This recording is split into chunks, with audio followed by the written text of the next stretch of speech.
एक 25 साल की डॉक्टर भावना यादव, जिसका इंस्टाग्राम इतना फायर था कि हर पोस्ट से एमबीबीएस गोल्ड चिल्ला रहे थे। उसकी लाइफ एकदम अचानक एक हॉरर फिल्म बन गई। एक्यूजिशन ऑफ किडनैपिंग, टॉर्चर और फिर उसकी बॉडी को ऐसे जलाया गया जैसे कोई नेटफ्लिक्स का साइको विलेन अपनी एंट्री मार रहा हो। थाइस के मतलब पैर में क्रॉस के निशान, मतलब कोई पुलिस को डायरेक्ट चैलेंज कर रहा है कि catch me if you can. और उदेश यादव जो हॉस्पिटल में रिलेटिव बन के हीरो बन रहा था, बाद में भाग गया। उसका फोन भी ऑफ था, घर भी लॉक था। Now arrested. तो ये सब पहले से प्लान था या फिर कोई लव स्टोरी थी जो अगली टर्न ले गई? क्या ये कोई सीरियल किलर का स्टंट है या कोई पर्सनल रिवेंज का drama? Hello friends, this is channel, welcome to my channel, जहां हम खोलते हैं हर गंदा राज। क्या आप रेडी है इस मेस्ड अप दुनिया में घुसने के लिए? तो लाइक ठोकिए, सब्सक्राइब दबाइए और देखिए कैसे ये कहानी आप दिल को छू देती है। तो भावना यादव के साथ हुआ गया था तुझे 21 अप्रैल भावना यादव 25 साल की एमबीबीएस डॉक्टर फ्रॉम जयपुर अपने weekly NCA test related to medical, ठीक है। तो एनसीए टेस्ट के लिए दिल्ली जाती है, ठीक है। दिल्ली में अपनी छोटी बहन के साथ वो समय भी गुजारती है और तो उनका जो पीजी है वहाँ पे वो रहती है। और इनका जो बहन है ये यूपीएससी की प्रिपरेशन कर रही थी। तो सब नॉर्मल सिचुएशन था, कोई टेंशन नहीं था। भावना ऑनलाइन क्लास के साथ-साथ दिल्ली आती-जाती रहती थी। मतलब ऐसा नहीं कि उस टाइम फँस गया था, मतलब 21 अप्रैल को फँस गया था, ऐसा नहीं। वो आती-जाती रहती थी। 22 अप्रैल भावना फैमिली से फ़ोन पे बात करती है। ऐसा कोई शक उस टाइम पे हुआ नहीं और ऐसा किसी को लगा भी नहीं कि प्रॉब्लम हो सकता है या कुछ होने वाला है, ऐसा कोई हिंट्स भी नहीं था। हर कोई चिल मूड में थी। तो और ये जो भावना और उनका जो बहन, दोनों का जो फ़ोकस है वो कंप्लीटली स्टडीज़ पे ही था। 23 अप्रैल को सुबह 11:30 बजे भावना अपनी माँ गायत्री देवी से आखिरी बार बात करती है। कहती है, पेपर है, फ़ोन ऑफ रहेगा और शाम को हम बात करेंगे वापस आके।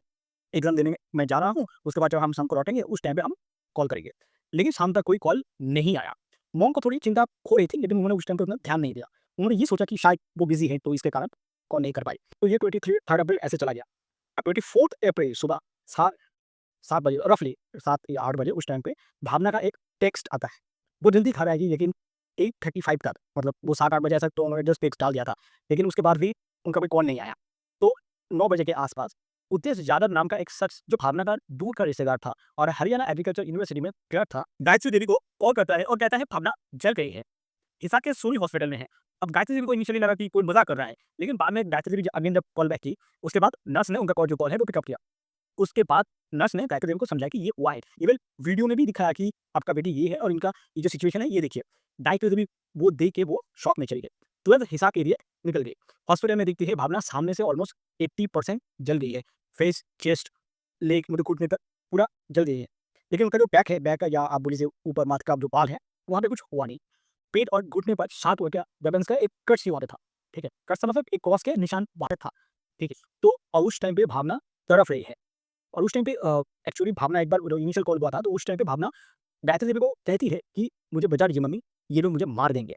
अब गायत्री देवी उसे जयपुर के एसएनएस हॉस्पिटल में ले जाती है, मतलब हिसार से वो ट्रांसफर करके जो एसएनएस हॉस्पिटल है वहाँ पे ले जाती है। लेकिन रात ऑलमोस्ट 11:24 उस टाइम पे भावना दम तोड़ देती है। उद्देश्य इसके बाद गायब हो जाता है, उसका फ़ोन ऑफ होता है, घर लॉक है। 25 अप्रैल राजस्थान पुलिस ने एक ज़ीरो एफआईआर फाइल करती है। बाद में वो जो ज़ीरो एफआईआर था वो हिसार ट्रांसफर होती है। गायत्री देवी एलिगेशन लगाती है कि ये कोई एक्सीडेंट नहीं था, ये एक प्लान मर्डर है। भावना को पहले स्टैप किया गया, फिर केमिकल या पेट्रोल से जलाया गया। ये गायत्री देवी का कहना है, ऐसा नहीं कि पुलिस ने ये बोला है या उद्देश्य ने ऐसा किया है, ऐसा कुछ नहीं है। ठीक है? ये भावना देवी सॉरी ये गायत्री देवी का वर्जन है, ये भावना की माँ। भावना का फ़ोन, लैपटॉप्स और डॉक्यूमेंट्स वो सभी मिसिंग है। पुलिस उद्देश्य की तलाश कुछ टाइम पे शुरू करती है, लेकिन वो खराब होता है। क्राइम सीन पे पेट्रोल की बॉटल भी मिलती है जो शक को और स्ट्रॉन्ग बनाती है। अब भावना यादव और ये जो उद्देश्य यादव है, इनका थोड़ा पास्ट देखते हैं, ठीक है? क्योंकि पास्ट में आप देखेंगे कि ये लोग कैसे मिला है, इसको जब तक आप एनालिसिस नहीं करेंगे तो आपको ये जो पूरा पिक्चर है ये क्लियर नहीं होगा।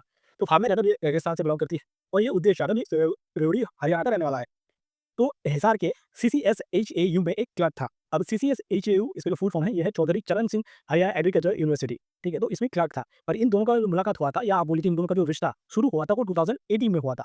भावना उससे शादी करना चाहती थी, लेकिन भावना की माँ गायत्री देवी इस रिश्ते के खिलाफ थी। उनका कहना था कि सिर्फ़ एक क्लर्क है, मेरी बेटी के वो लायक नहीं है, मतलब ये उद्देश्य के लिए। और उस टाइम पे इन माँ और बेटी का झगड़ा ऐसे हो गया था, माँ बोल रही है कि इनका जब उद्देश्य से शादी हो गया ना तो मैं अपने आप को आड़ दूँगा और बेटी उस टाइम पे बोल रही थी मतलब अपने माँ को कि ये शादी नहीं हुआ ना तो मैं अपने गले में रस्सी डाल दूँगा। ये सब इन दोनों का ये चल रहा था। इतना हाई वोल्टेज ड्रामा होने के बाद भावना की माँ ने हाँ तो कह दिया, पर 35 लाख की डिमांड रखी। अब ये 35 लाख क्यों? क्योंकि फ्री पीस में आपका जो मेडिकल एक्सपेंसेस है ये 35 लाख है। तो ये 35 लाख भावना की माँ गायत्री देवी ने ये माँग लिया उद्देश्य के परिवार से। अब देखिए उद्देश्य का जो परिवार है वो लोअर मिडिल क्लास से आता है, ठीक है? और वो खुद एक क्लर्क का जॉब करता है और वो भी टेम्पोरेरी, ऐसा नहीं को उनका कोई परमानेंट जॉब नहीं था। अब उनके लिए जो 35 लाख का जो अमाउंट है ये बहुत बड़ा अमाउंट है, ठीक है? तो उन्होंने रैशनल डिसीजन दिया और उन्होंने इस शादी से इनकार कर दिया। उसके बाद भावना की माँ गायत्री देवी ने भावना को एमबीबीएस पढ़ने के लिए फिलीपींस भेज दिया। भावना और उद्देश्य का रिश्ता शादी तक नहीं पहुंच पाया, लेकिन भावना का जो प्यार वो कम नहीं हुआ। उद्देश्य ने अपनी होने वाली वाइफ निकी को भावना के बारे में सब बताया पहले, जब उनकी एंगेजमेंट मार्च 2021 में हुई, ठीक है, और दिसंबर 2021 में उद्देश्य ने निकी से शादी कर ली और उन दोनों का भी एक कल बेटा है। तो भावना और उद्देश्य का जो रिलेशन वो तो पहले 2021 में टूट गया था, ठीक है, तो 2023 में कैसे फिर अगेन जुड़ गई, तो आप उसकी तरफ जाते हैं। भावना ने 2023 में अपना एमबीबीएस कंप्लीट किया और इंडिया लौट आई। पीजी एंट्रेंस एग्जाम की प्रिपरेशन के साथ, मतलब पोस्ट ग्रेजुएट एग्जाम की प्रिपरेशन के साथ साथ उसने बार बार उद्देश्य से कांटेक्ट करने की कोशिश की, अननोन नंबर से भी कॉल करके उससे कांटेक्ट करने की कोशिश की। और अननोन नंबर क्यों? क्योंकि उद्देश्य ने भावना का जो नंबर था उसको ब्लॉक कर दिया था। जब उद्देश्य ने रिस्पॉन्स करना बंद किया तो भावना ने उद्देश्य की पत्नी निकी से कांटेक्ट करना शुरू किया, फोन और व्हाट्सएप के थ्रू। कभी कभी वो अपनी डिप्रेशन और डिस्ट्रेस ओपनली एक्सप्रेस करती थी। 21 अप्रैल 2025 को भावना ने निकी को मैसेज भेजा कि I am not well, I will die. 1 मई 2025 को हिसार के पुलिस ने उद्देश्य को अरेस्ट किया। उसे रूम से पेट्रोल की बोतल थी मिली। निकी ने पुलिस को 60 पेजेस की व्हाट्सएप चैट वो सबमिट कर दी, जिसमें भावना के बार बार कॉन्टैक्ट करने की कोशिश और इमोशनल ब्रेकडाउन का जिक्र था। अब ये पूरा एंगल में निकी जादव कैसे आए? निकी जादव मतलब उद्देश्य की पत्नी। देखिए, उद्देश्य ने खुद निकी को बताया कि 2008 से भावना के साथ उनका एक रिलेशन था, ठीक है? जो कि उनका जो मैटरनल अंकल है, उनका साइड से रिश्तेदार भी थे उन दोनों, तो उनके बीच में एक रिलेशन था। उद्देश्य ने ये भी बताया कि उद्देश्य की माँ मुनीश ने भावना को 15 दिन का अल्टीमेटम दे दिया था। मतलब देखिए, जब शादी हो रहा था तो उस टाइम पे क्या हुआ कि भावना का जो परिवार है, भावना का परिवार वो राज़ी नहीं था उस शादी से, और उद्देश्य का परिवार राज़ी था। लेकिन भावना के परिवार वो सब इमोशनल ड्रामा होने के बाद 35 लाख की जब डिमांड की, तो इन लोगों ने तो बोल दिया कि 35 लाख तो हम देंगे नहीं, लेकिन हम 15 दिन के अंदर मान लीजिए आप अपना जो फैमिली है उसको आप मना पाएँगे, तो हम लोग शादी कर लेंगे, अदरवाइज़ वी मूव आउट। तो 15 दिन के अंदर भावना के घरवालों को मनाना था, लेकिन भावना ने वो नहीं कर पाई, तो जिसके कारण उनका जो शादी है वो नहीं हो पाया। भावना फिलीपींस चली गई एमबीबीएस डिग्री के लिए। 2023 में फिलीपींस से लौटने के बाद भावना ने उद्देश्य को मैसेज किया कि मैं बस दोस्ती रखना चाहती हूँ, डिप्रेशन फ्री करती हूँ, ये सब बोल के मैसेज वो करता रहा। पब्लिक में निकी ने हमेशा यही कहा कि उद्देश्य और भावना का जो रिश्ता वो पास्ट का था, जो फैमिली के विरोध और पैसों के मामले की वजह से आगे नहीं बढ़ सका। निकी ने अपने स्टेटमेंट में भावना के इमोशन को समझा और इंपैथी दिखाई और ये क्लियर किया कि उद्देश्य की शादी के बाद कोई अफेयर्स नहीं था। जो भी था वो एक दर्द भरी कहानी थी, एक तरफ से इमोशनल लगाव थी, जो कभी पूरी नहीं हो पाई। मतलब उस टाइम पे ये जो उद्देश्य की पत्नी निकी, मतलब अपना एक्स लवर की वाइफ, वो उस टाइम पे भावना की माँ बन गई थी, ठीक है? उस टाइम मतलब उनका जितना भी इमोशनल बैगेज था, ये निकी खुद सँभाल रही थी। मतलब इतना अच्छा कोऑपरेशन आपको जनरली देखने को नहीं मिलता है, ठीक है? भावना की माँ गायत्री देवी का ये जो पूरा इंसिडेंट हुआ है, इसमें उनका क्या कहना है, हम उसके ऊपर बात करते हैं। देखिए, डॉक्टर भावना जाधव की माँ गायत्री देवी का कहना है कि उनकी बेटी की मौत एक एक्सीडेंट नहीं थी। ये क्लियरली एक सोची-समझी साजिश थी और इनके जो स्टेटमेंट है, इसके ऊपर बेसिस करके ही एफआईआर रजिस्टर हुआ है, ठीक है? तो इसे इनका क्या वर्जन है, ये वर्जन जानना बहुत ही इंपॉर्टेंट है। गायत्री देवी ने खुद भावना के ज़ख्म को देखा जब वो उसकी ड्रेसिंग कर रही थी हॉस्पिटल में, और उन्होंने नोटिस किया कि भावना के पेट पर एक शार्प वेदन के निशान थे, जैसे किसी ने चाकू से पहले अटैक किया हो। उसके चेहरे पर भी चोट के निशान थे। ये सिर्फ बर्न इंजरीज नहीं लग रहे थे, ये उनका वर्जन है, ठीक है?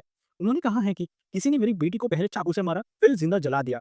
सिर्फ इतना ही नहीं, भावना का लैपटॉप, मोबाइल और कई इंपॉर्टेंट डॉक्यूमेंट्स भी गायब थे। तो गायत्री देवी कहते हैं कि अगर ये एक्सीडेंट था तो उसकी पर्सनल आइटम्स कहाँ रहे? बेसिकली अकॉर्डिंग टू हर ये एक प्लान्ड एक्सीडेंट था, नॉट एन इंसिडेंट। भावना जाधव की मौत एक ऐसे राज में बदल गई है जिसका जवाब हर कोई ढूंढ रहा है। पुलिस, मीडिया और आम लोग, सभी के मन में एक ही सवाल, आखिर उस दिन उद्देश्य के क्वार्टर में क्या हुआ? और एक जो इंपॉर्टेंट क्वेश्चन है वो है, भावना जब उद्देश्य के पास पहुंची तो उसके बर्ड इंजरीज के मिलने तक के बीच में क्या हुआ? क्या उनके बीच कोई फिजिकल फाइट हुआ या कोई हीटेड आर्गुमेंट हुआ? कुछ रिपोर्ट सजेस्ट ये करते हैं कि डिवोर्स को लेके दोनों के बीच बहस हुई थी, और डिवोर्स किसका? उद्देश्य एंड उनका जो पत्नी है निकी, इन दोनों का, ठीक है? उनको लेके बहस हुआ था, ये बहुत लोगों का मानना है।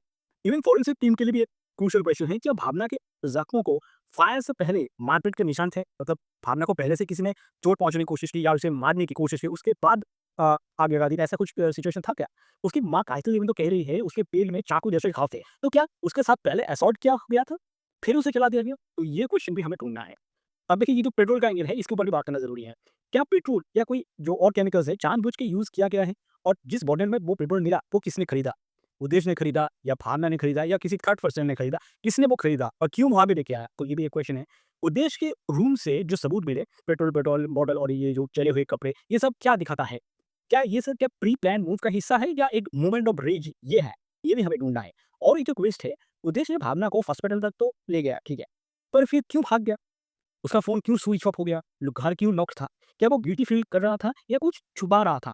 तो ये भी अभी पूछताछ चल रहा है, अभी इसके बारे में किसी को पता नहीं है, लेकिन ये भी एक इम्पोर्टेंट सवाल है।